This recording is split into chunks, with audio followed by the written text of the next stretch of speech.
Hello everyone, welcome to our YouTube channel innovative future academy. आज से हम लोग आपके लिए एक नई सीरीज स्टार्ट करने जा रहे हैं इंडियन पॉलिटी की, जिसमें लक्ष्मीकांत को हम कंप्लीटली कवर करेंगे। ठीक है, आज हमारी पहली क्लास है जिसमें हम पढ़ने जा रहे हैं मेकिंग ऑफ द कॉन्स्टिट्यूशन, कि किस तरीके से कॉन्स्टिट्यूशन का गठन हुआ, कॉन्स्टिट्यूशन फाइनली कैसे मिला हमें। बट हमें पता है कॉन्स्टिट्यूशन बनाने के लिए सबसे पहले हमें क्या चाहिए थी, एक कॉन्स्टिट्यूएंट असेंबली जो कॉन्स्टिट्यूशन को बनाएगी। क्लियर है, इसीलिए हमने एक प्रोसेस स्टार्ट हुआ इंडिया के अंदर 1934 से, जहां पर एम.एन. रॉय ने सबसे पहले ये आइडिया दिया। देखिए, एम.एन. रॉय ये कम्युनिस्ट पार्टी के वर्कर थे, इन्होंने सबसे पहले ये आइडिया दिया हमें कि इंडिया को सबसे पहले कॉन्स्टिट्यूशन की जरूरत है। इससे पहले तक इंडिया जो है अब तक फ्रीडम की डिमांड रखता आ रहा था। 1930 में हमने पूर्ण स्वराज दिवस सेलिब्रेट किया 26 जनवरी को, तब से हम क्या मांगते आ रहे थे, स्वराज मांग रहे थे, बट वो हमें पता था मिलने वाला नहीं है। तो एम.एन. रॉय ने एक आइडिया दिया कि क्यों ना इंडिया सबसे पहले अपना कॉन्स्टिट्यूशन बनाए। जब इंडिया के पास अपना कॉन्स्टिट्यूशन होगा, इंडिया अपने देश को अपने कॉन्स्टिट्यूशन के हिसाब से चला सकेगा, तभी हम जाकर क्या करेंगे, अपने एडमिनिस्ट्रेशन को अपने हाथ में ले सकते हैं। क्लियर है, तो आइडिया किसने दिया, सबसे पहले एम.एन. रॉय ने दिया 1934 में। इस आइडिया के ऊपर काम करते हुए इंडियन नेशनल कांग्रेस ने 1935 में ऑफिशियली सबसे पहले कॉन्स्टिट्यूएंट असेंबली की डिमांड रखी कि हमें अपना खुद का एक, हमें ब्रिटिशर्स के सामने डिमांड रखी कि हमें हमारी खुद की कॉन्स्टिट्यूएंट असेंबली दी जाए। अब इस डिमांड को सीरियसली नहीं लिया गया। फिर 1938 में जवाहरलाल नेहरू ने एक रेजोल्यूशन पास करते हुए ब्रिटिशर्स के सामने फिर से डिमांड रखी कि हमें अपनी खुद की कॉन्स्टिट्यूएंट असेंबली दी जाए, और वो कॉन्स्टिट्यूएंट असेंबली जो है इलेक्टेड होनी चाहिए। इलेक्टेड मतलब वो लोगों के द्वारा चुनी गई हो, और किसके ऊपर बेस्ड हो, यूनिवर्सल एडल्ट फ्रेंचाइज के ऊपर बेस्ड हो, मतलब 21 साल से ऊपर या 18 साल से ऊपर। देखिए, पहले जो वोटिंग एज थी वो 21 साल थी, जिसको 1989 में हमने रिड्यूस करके 18 ईयर्स किया था। ठीक है, कि 21 साल से ऊपर के सभी लोगों के द्वारा वोट करके चुनी गई कॉन्स्टिट्यूएंट असेंबली होनी चाहिए, जो पूरे भारत का संविधान बनाएगी। क्लियर है। अब क्या हुआ, अब तक ब्रिटिशर्स इस डिमांड को एक्सेप्ट नहीं कर रहे थे, बट 1939 में जैसे ही वर्ल्ड वॉर 2 स्टार्ट हुआ तो ब्रिटिशर्स को इंडियंस की हेल्प की जरूरत थी। इसीलिए ब्रिटिशर्स ने क्या किया, 1940 में इस डिमांड को एक्सेप्ट कर लिया। हालांकि उन्होंने ये कहा कि हम भारत को कॉन्स्टिट्यूएंट असेंबली दे देंगे, लेकिन वर्ल्ड वॉर 2 के बाद। तो ब्रिटिश इंडियंस ने इस बात पर सहमति नहीं जताई कि हमें कॉन्स्टिट्यूएंट असेंबली अभी चाहिए। जब ये डिमांड और ज्यादा बढ़ी तो फिर 1942 में ब्रिटिशर्स ने क्रिप्स मिशन भेजा, जिसके जो हेड थे वो थे सर स्टैफर्ड क्रिप्स, जो एक ड्राफ्ट प्रपोजल लेकर आए कि कैसे कैसे करके इंडिया का एक कॉन्स्टिट्यूएंट असेंबली तैयार होगी, कॉन्स्टिट्यूशन कैसे तैयार होगा। लेकिन इन्होंने कहा कि ये जो ड्राफ्ट प्रपोजल है ये लागू होगा वर्ल्ड वॉर 2 के बाद। तो मतलब डिमांड फिर से वहीं की वहीं रह गई। और सबसे इंपॉर्टेंट बात है कि ये जो क्रिप्स मिशन था ना, इसको मुस्लिम लीग ने रिजेक्ट कर दिया था। क्यों? क्योंकि मुस्लिम लीग को 1909 से हमें पता है सेपरेट इलेक्टोरेट मिलता आ रहा था, तो वो चाहते थे कि कॉन्स्टिट्यूएंट असेंबली में भी उन्हें सेपरेट इलेक्टोरेट मिले। इसीलिए मुस्लिम लीग ने इस डिमांड को क्या कर दिया था, रिजेक्ट कर दिया था। ठीक है जी। अब देखिए, इसके बाद फाइनली इसके बाद 1946 में, देखिए ध्यान से देखते रहिएगा भाई, इसके बाद फाइनली 1946 में एक कैबिनेट मिशन प्लान आया। 1946 में आया cabinet mission plan.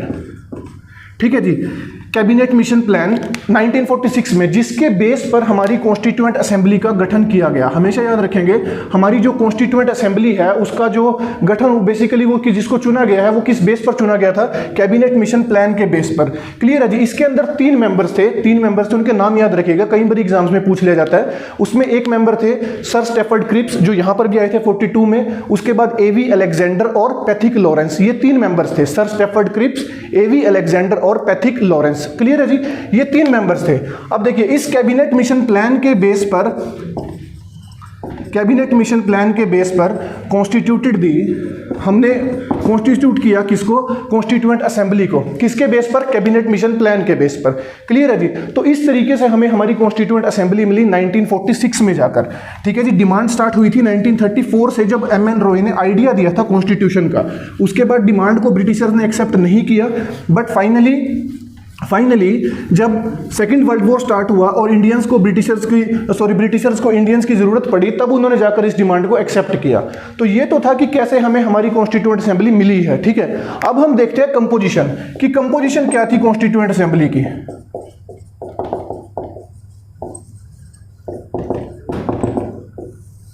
Composition of constituent assembly. देखिए, हमारी constituent assembly was constituted in November 1946। Constituent assembly का गठन हुआ था कब? नवंबर 1946 में, ठीक है जी। और इसको किसके बेस पर फॉर्मुलेट किया गया था, ये हमेशा याद रखेंगे, कभी भी नहीं भूलेंगे, कैबिनेट मिशन प्लान के बेस पर, ठीक है जी, कैबिनेट मिशन प्लान के बेस पर। अब हम देखते हैं कॉन्स्टिट्यूएंट असेंबली की स्ट्रेंथ कितनी थी। देखिए कॉन्स्टिट्यूएंट असेंबली की जो टोटल स्ट्रेंथ थी ना, टोटल स्ट्रेंथ इनिशियली स्टार्टिंग में इनिशियली कॉन्स्टिट्यूएंट असेंबली की जो स्ट्रेंथ थी टोटल, वो थी 389। देखिए इसको ना कैसे हमें पता लगा कि 389 मेंबर्स ही आएंगे, इसका डिवीजन क्या था वो तो हम अभी देखने वाले हैं, बट हमें ये कैसे पता चला कि 389 मेंबर्स ही आएंगे?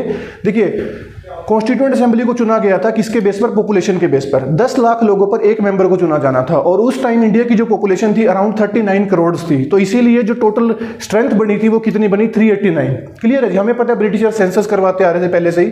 अब देखिए ये जो 389 मेंबर्स थे ना, इनको डिवाइड किया गया था 296 और 93 के बेस पर, ठीक है जी, 296 और 93। ये जो 296 मेंबर्स हैं ये चुने जाने थे कहां से? 11 ब्रिटिश प्रोविंसेस से, फ्रॉम 11 ब्रिटिश प्रोविंसेस। और ये जो 93 मेंबर्स हैं ये चुने जाने थे कहां से? From princely states. अब देखिए फर्क क्या था, ये 296 मेंबर्स तो चुनकर आने जाने थे, डायरेक्ट इलेक्शंस थे या इनडायरेक्ट इलेक्शंस थे वो भी हम देखेंगे, बट ये 93 मेंबर्स कहां से आने थे? ये आने थे प्रिंसली स्टेट से, ये आने थे नॉमिनेशन से। ये ध्यान रखिएगा, ये राजाओं को बोल दिया गया था कि आप अपने यहां से किसी भी एक मेंबर को नॉमिनेट करके भेज दीजिए और उसको हम कॉन्स्टिट्यूएंट असेंबली का पार्ट बना देंगे। 296 मेंबर्स जो थे इनको चुना जाना था। क्लियर है जी, किसको चुनना था इनको? जो ब्रिटिश प्रोविंसेस के अंदर जो ब्रिटिश प्रोविंशियल लेजिस्लेचर था ना, उनको चुनना था इन 296 मेंबर्स को। क्लियर है। अब देखिए इन 296 मेंबर्स में से भी ना 4 जो मेंबर्स थे ये आने थे कहां से? चीफ कमिश्नरी से। 4 चीफ कमिश्नरीज थी। इन 296 में से 4 मेंबर्स को चुना जाना था, किस में से? इन 4 चीफ कमिश्नरीज में से। इन चीफ कमिश्नरीज के नाम मैं आपको बता रहा हूं। देखिए एक थी दिल्ली, अजमेर, कुर्ग और एक था ब्रिटिश बलूचिस्तान। ब्रिटिश बलूचिस्तान, ठीक है जी। 296 में से यानी कि 4 मेंबर्स कहां से आने थे? ब्रिटिशर्स की 4 चीफ कमिश्नरीज में से, दिल्ली, अजमेर, कुर्ग और ब्रिटिश बलूचिस्तान से। क्लियर है। 11 ब्रिटिश प्रोविंसेस से जिनमें से मेंबर्स को इलेक्ट किया जाना था, 292 मेंबर्स को, क्योंकि 4 मेंबर्स तो कहां से आएंगे? चीफ कमिश्नरीज से, और 93 मेंबर्स आएंगे कहां से? नॉमिनेटेड मेंबर्स जो होंगे। क्लियर है जी। अब देखिए चलिए एक बार इसको मैं रब कर लेता हूं, फिर उसके आगे देखते हैं। अब ये देखना है हमें कि ये जो 292 मेंबर्स थे ना, इन सीट्स का डिवीजन कैसे हुआ 292 मेंबर्स का। देखिए जवाहरलाल नेहरू ने जब 1938 में डिमांड रखी थी तो उन्होंने ये कहा था कि हमारी कॉन्स्टिट्यूएंट असेंबली इलेक्टेड होनी चाहिए, मतलब वो लोगों के द्वारा चुनी गई होनी चाहिए। बट ब्रिटिशर्स ने इस डिमांड को रिजेक्ट कर दिया था। उन्होंने कहा कि देश इंडिया अभी उतना लिटरेट नहीं है कि वो कॉन्स्टिट्यूएंट असेंबली के लिए खुद के चुनाव करवा सके या उसके हिसाब से वोटिंग कर सके। इसीलिए उन्होंने बताया कि कैसे चुना जाएगा कॉन्स्टिट्यूएंट असेंबली को, ठीक है। और फिर फाइनली कॉन्स्टिट्यूएंट असेंबली को देखिए कैसे चुना गया। अब ये जो 292 मेंबर्स है ना, 292 मेंबर्स जो कहां से आने थे? फ्रॉम 11 ब्रिटिश प्रोविंसेस से। 292 मेंबर्स जो कहां से आने थे? 11 ब्रिटिश प्रोविंसेस से। इनको सीट्स को अलॉट किया गया था किस हिसाब से? 3 कैटेगरीज में इन सीट्स को बांटा गया था, सिख, मुस्लिम्स और जनरल। सिख, मुस्लिम और जनरल। देखिए 11 ब्रिटिश प्रोविंसेस थी। इन ब्रिटिश प्रोविंसेस का जो प्रोविंशियल लेजिस्लेचर था ना, जो इन ब्रिटिश प्रोविंसेस का प्रोविंशियल लेजिस्लेचर था,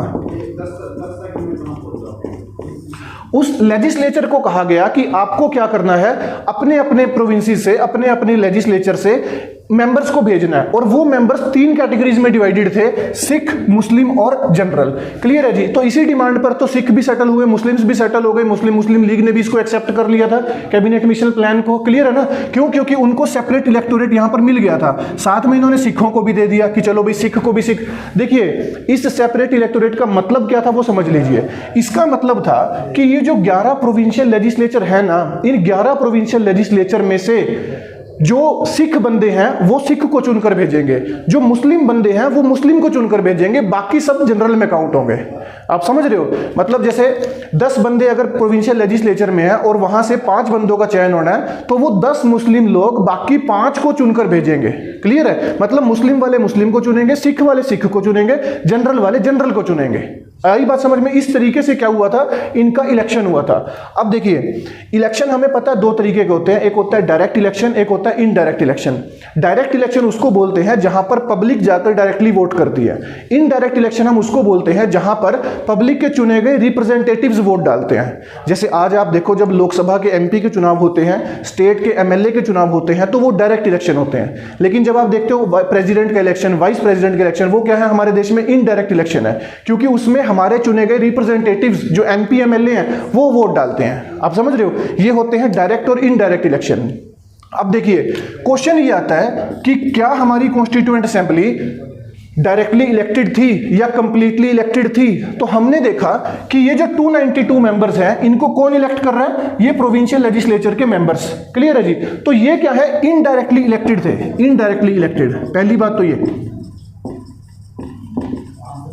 ये मेंबर्स क्या थे? इनडायरेक्टली इलेक्टेड थे भाई, डायरेक्टली इलेक्टेड नहीं थे। क्लियर है? अब देखो फिर ये आता है कि constituent assembly was partly elected and partly nominated. ये याद रखेंगे भाई कि हमारी जो कॉन्स्टिट्यूएंट असेंबली थी वो पार्टली इलेक्टेड थी और पार्टली नॉमिनेटेड थी। 93 मेंबर्स जो है वो कहां से आने थे? वो प्रिंसली स्टेट से आने थे, नॉमिनेशन से। क्लियर है जी? तो वो आने थे वहां से। और ये 292 मेंबर्स ये क्या थे? इनडायरेक्टली इलेक्टेड थे। भले इनडायरेक्टली थे बट थे तो इलेक्टेड ना। क्लियर है? ऐसा नहीं कि ये भी नॉमिनेशन से आए हैं। इलेक्शन चाहे डायरेक्ट हो चाहे इनडायरेक्ट हो, वो इलेक्शन तो है। क्लियर है? इसीलिए मैंने क्या कहा, कॉन्स्टिट्यूएंट असेंबली पार्टली इलेक्टेड थी और पार्टली नॉमिनेटेड थी। क्लियर है जी? तो ये था डिवीजन पूरी की पूरी सीट्स का। अब देखिए इसमें एक चीज और, जब इन 292 सीट्स के ऊपर इलेक्शन हुआ ना, जब इन 292 सीट्स के ऊपर इलेक्शन हुआ तो लगभग 208 सीट गई थी कांग्रेस के पास, 73 सीट गई थी मुस्लिम लीग के पास और 15 सीट अदर्स ने जीती थी। क्लियर है? इस तरीके से सीट्स का डिवीजन हुआ था। चलो जी, अब इसके बाद क्या हुआ? इसके बाद हम सब जानते हैं कि 14 अगस्त 1947 को पाकिस्तान की फॉर्मेशन हो गई, पाकिस्तान पाक फॉर्म्ड। और इसकी वजह से क्या हुआ, कॉन्स्टिट्यूएंट असेंबली के जो टोटल स्ट्रेंथ जिसकी कितनी थी 389, उसके कॉन्स्टिट्यूएंट असेंबली जिसकी टोटल स्ट्रेंथ 389 थी ना, उसके 90 मेंबर्स कहां चले गए? Went to Pakistan. उसके 90 मेंबर्स कहां चले गए? 90 मेंबर्स वेंट टू पाकिस्तान। तो फाइनली अगर हम 389 में से 90 को माइनस कर देते हैं तो फाइनली हमें पता चल गया कि 299 members made the constitution of India. Clear है जी? 299 members made the constitution of India. ठीक है जी। चलिए, अब जब कॉन्स्टिट्यूएंट असेंबली का गठन हो गया, आपको इसकी कंपोजिशन भी पता चल गई कि कंपोजिशन क्या थी कॉन्स्टिट्यूएंट असेंबली की, कैसे इनको चुना गया। ठीक है जी। उसके बाद हम देख लेते हैं इनकी मीटिंग्स और सेशन कब स्टार्ट हुए। देखिए फर्स्ट मीटिंग जो हुई थी ना, फर्स्ट मीटिंग ये हुई थी 9 दिसंबर 1946 को। ठीक है जी। फर्स्ट मीटिंग जो हुई थी ये हुई थी 9 दिसंबर 1946 को। और इस मीटिंग को ना मुस्लिम लीग ने बॉयकॉट कर दिया था भाई। मुस्लिम लीग बॉयकॉटेड दिस मीटिंग। और हमें पता है ये क्योंकि पहली मीटिंग थी। ठीक है। अच्छा, इस मीटिंग को ना टोटल 211 मेंबर्स ने अटेंड किया था भाई। 211 मेंबर्स अटेंडेड दिस मीटिंग। ठीक है जी। अब देखिए फर्स्ट मीटिंग थी ये, पहली बार मिल रही थी पूरी की पूरी कॉन्स्टिट्यूएंट असेंबली, 211 मेंबर्स मिले थे।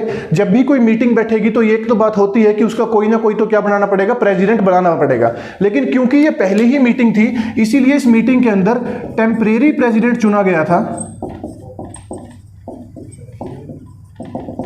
पहली मीटिंग के अंदर टेम्परेरी प्रेसिडेंट चुना गया था किसको, डॉक्टर सच्चिदानंद सिन्हा को। देखिए इनको चुना गया था सीनियरिटी के बेस पर, क्योंकि ये कॉन्स्टिट्यूएंट असेंबली के सबसे सीनियर मोस्ट मेंबर थे, इसीलिए डॉक्टर सच्चिदानंद सिन्हा को हमने क्या चुना था, अपना पहला टेम्परेरी प्रेसिडेंट चुना था। ध्यान रखिएगा भाई टेम्परेरी प्रेसिडेंट है, परमानेंट नहीं है, ठीक है जी। अच्छा इसी मीटिंग के अंदर हमने 2 वाइस प्रेसिडेंट भी चुने थे।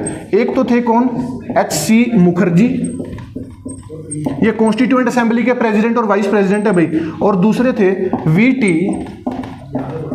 कृष्णामाचारी, दूसरे थे वी.टी. कृष्णामाचारी। क्लियर है जी। अब देखो ये तो था फर्स्ट मीटिंग का कि फर्स्ट मीटिंग जो हुई। अब देख लेते हैं सेकंड मीटिंग। सेकंड मीटिंग इसके ठीक 2 दिन बाद हुई। सेकंड मीटिंग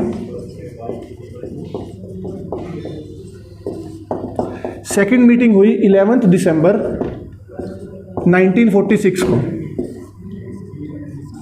सेकंड मीटिंग हुई 11 दिसंबर 1946 को, और इस मीटिंग के अंदर हमने अपनी कॉन्स्टिट्यूएंट असेंबली के परमानेंट प्रेसिडेंट को चुन लिया था। परमानेंट प्रेसिडेंट, और किसको चुना गया था जी, डॉक्टर राजेंद्र प्रसाद को। डॉक्टर राजेंद्र प्रसाद को हमने अपना परमानेंट प्रेसिडेंट चुन लिया था कॉन्स्टिट्यूएंट असेंबली का। फर्स्ट मीटिंग के अंदर टेम्परेरी प्रेसिडेंट चुना गया था डॉक्टर सच्चिदानंद सिन्हा को सीनियरिटी वाइज। उसके बाद हमने डॉक्टर राजेंद्र प्रसाद को दूसरी मीटिंग में परमानेंट प्रेसिडेंट चुन लिया गया था। ठीक है जी। चलो उसके बाद फर्स्ट सेशन जो हुआ प्रॉपर कॉन्स्टिट्यूएंट असेंबली का, ये तो 2 मीटिंग्स थी जिसमें कुछ फॉर्मेलिटीज पूरी की गई प्रेसिडेंट और वाइस प्रेसिडेंट को लेकर। उसके बाद फर्स्ट सेशन जो हुआ था बेटा वो हुआ था 13 दिसंबर 1946 को। ठीक है जी। इसके 2 दिन बाद 13 दिसंबर 1946 को पहला सेशन हुआ, और ये सेशन का कारवां चलता रहा। लास्ट जो सेशन था ना, देखिए टोटल 11 सेशन हुए थे भाई बीच में, टोटल कॉन्स्टिट्यूएंट असेंबली के 11 सेशन हुए थे, और लास्ट जो सेशन हुआ था ये हुआ था 26 नवंबर 1949 को। 26 नवंबर 1949 को। ठीक है जी। और टोटल जो टाइम टेकन था कितना था जी, वो था 2 years 11 months and 18 days। 2 साल 11 महीने 18 दिन लगे संविधान सभा को भारत का संविधान तैयार करने के लिए। देखिए ऐसे इतना समय लगना लाजमी भी था, इतने बड़े देश का जो जिसमें इतना ज़्यादा कल्चरल डाइवर्सिटी हो, इतनी ज़्यादा लैंग्वेजेस बोली जाती हो, हर तरह के लोग हों, गरीब अमीर, सबका ध्यान रखना था। इसीलिए 60 से ज़्यादा देशों का संविधान मंगवाया गया था, और इसको फिर फाइनली हमने इंडिया का संविधान तैयार किया उन सभी को मिलाकर। क्लियर है जी। तो ये था उसका प्रोसीजर कि कैसे कैसे करके उसकी वर्किंग स्टार्ट हुई, कैसे कैसे इसमें काम हुए। अच्छा एक बात हमेशा याद रखिएगा, ये जो कॉन्स्टिट्यूएंट असेंबली थी ना, ये 2 रोल प्ले करती थी भाई। 2 रोल कैसे प्ले करती थी, देखिए 15 अगस्त 1947 को 15 अगस्त 1947 को हमें आज़ादी मिल गई थी। अब जैसे ही हमें आज़ादी मिली तो देश को चलाने के लिए एक सरकार की भी तो जरूरत पड़ेगी ना। तो ये जो कॉन्स्टिट्यूएंट असेंबली थी इसको 2 काम दिए गए थे। क्या कि एक तो इन्हें भारत का संविधान बनाना है, और दूसरा इसी को इंटरिम गवर्नमेंट भी बना दिया गया था। यही जो संविधान सभा थी इसी को इंटरिम गवर्नमेंट भी बना दिया गया था। अब फर्क ये था कि जब भी कॉन्स्टिट्यूएंट असेंबली कॉन्स्टिट्यूशन के काम के लिए मिलती थी तो इसके जो प्रेसिडेंट हुआ करते थे, यानी जो प्रिसाइडिंग ऑफिसर हुआ करते थे, वो कौन होते थे, डॉक्टर राजेंद्र प्रसाद। लेकिन यही संविधान सभा जब इंटरिम गवर्नमेंट की तरह मिलती थी तो इसके जो प्रिसाइडिंग ऑफिसर हुआ करते थे वो हुआ करते थे जीवी मावलंकर। ध्यान रखिएगा जी, वो हुआ करते थे जीवी मावलंकर। ठीक है जी। जब भी ये किसकी तरह मिलते थे, इंटरिम गवर्नमेंट की तरह मिलते थे, तो इनके प्रिसाइडिंग ऑफिसर हुआ करते थे जीवी मावलंकर। क्लियर है जी। अब चलो आगे। चलो जी, अब कुछ मेजर कमेटीज देख लीजिए। सारी कमेटीज नहीं डिस्कस करेंगे भाई, हम कुछ मेजर कमेटीज में आप लोगों को बता देता हूं, उनके चेयरमैन देख लेते हैं। ठीक है जी। कुछ मेजर कमेटीज देख लीजिए आप।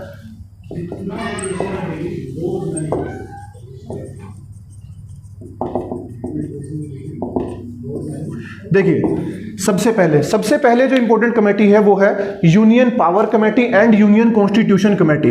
Union power and union constitution committee. इसके जो चेयरमैन थे वो थे पंडित जवाहरलाल नेहरू। ठीक है जी, कि यूनियन की पावर्स क्या होंगी और यूनियन के कॉन्स्टिट्यूशन यानी सेंटर के क्या सब्जेक्ट्स होंगे, उनको लेकर क्या कौन लॉ बना सकेगा, कौन उनको लेकर उसमें चेंज कर सकेगा, वो सब कुछ किसने डिराइव किया, इस कमेटी ने डिसाइड किया। ठीक है जी। उसके बाद प्रोविंशियल जो कमेटी थी,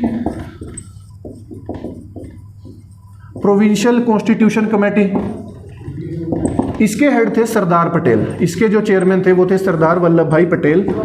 ठीक है जी, जिनको हम आयरन मैन ऑफ इंडिया भी बोलते हैं, स्टैच्यू ऑफ यूनिटी है इनके नाम पर। ठीक है जी। अच्छा, सबसे इंपॉर्टेंट जो कमेटी थी वो थी drafting committee.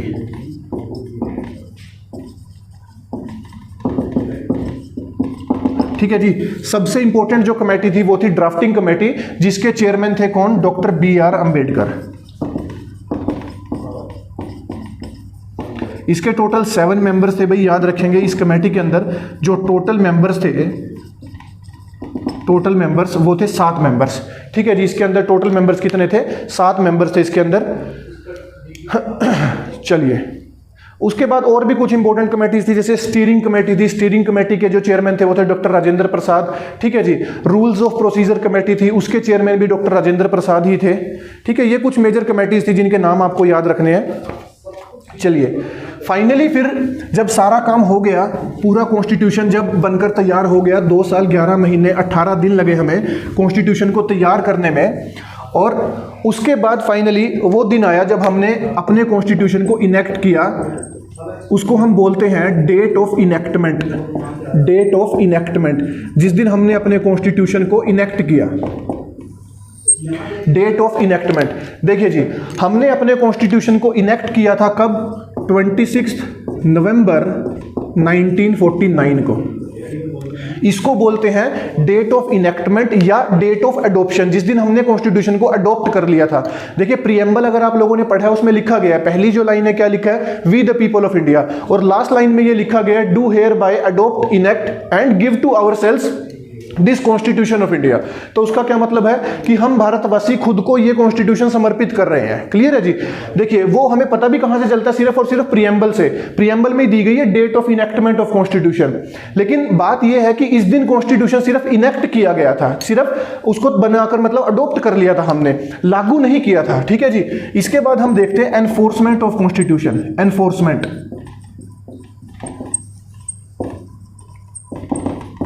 Enforcement of constitution.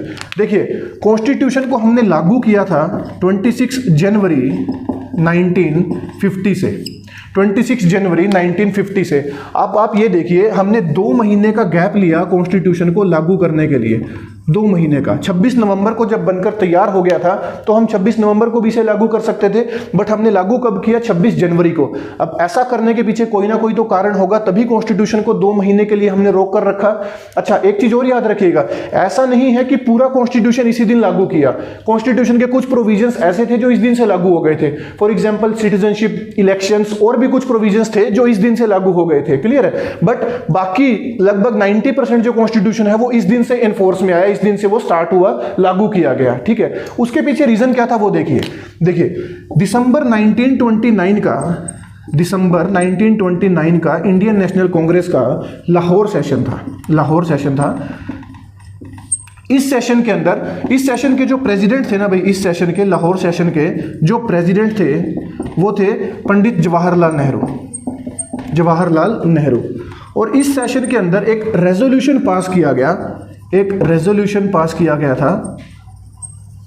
और उस रेजोल्यूशन के अंदर क्या कहा गया था कि आने वाली 26 जनवरी 1930 को भारत सेलिब्रेट करेगा अपना पहला फर्स्ट पूर्ण स्वराज दिवस। ठीक है जी। भारत सेलिब्रेट करेगा अपना पहला पूर्ण स्वराज दिवस। तो देखिए यहां से ये डेट 26 जनवरी हमारे लिए हिस्टोरिकली इंपॉर्टेंट बन गई थी, इसीलिए पंडित जवाहरलाल नेहरू के आग्रह पर, क्योंकि ये तारीख हमारे लिए, ये डेट हमारे लिए बहुत इंपॉर्टेंट थी हिस्ट्री वाइज, हमने कॉन्स्टिट्यूशन को 2 महीने के लिए रोक कर रखा। क्लियर है जी। हम हर साल 26 जनवरी को क्या मनाते थे? अपना पूर्ण स्वराज दिवस यानी कंप्लीट इंडिपेंडेंस डे। अब इंडिपेंडेंस हमें मिल चुकी थी 15 अगस्त को, इसीलिए हमने इस डेट को क्या कहा, फिर इस डेट को हम क्या सेलिब्रेट करते हैं? अपना रिपब्लिक डे। Republic day. और इस डेट को 26 नवंबर को हर साल हम सेलिब्रेट करते हैं बच्चों कॉन्स्टिट्यूशन डे। देखिए 2015 से पहले तक हम इसको सेलिब्रेट करते थे एज नेशनल लॉ डे, लेकिन फिर मोदी सरकार ने इसका नाम चेंज कर दिया और 26 नवंबर को क्या बोला गया? Constitution day. क्लियर है जी। तो ऐसे हमारा कॉन्स्टिट्यूशन जहां से स्टार्ट हुआ था हमारी कॉन्स्टिट्यूएंट असेंबली की डिमांड से लेकर, और फाइनली कैसे वो लागू हुआ, आज की क्लास में हमने यही सब देखा है। ठीक है जी।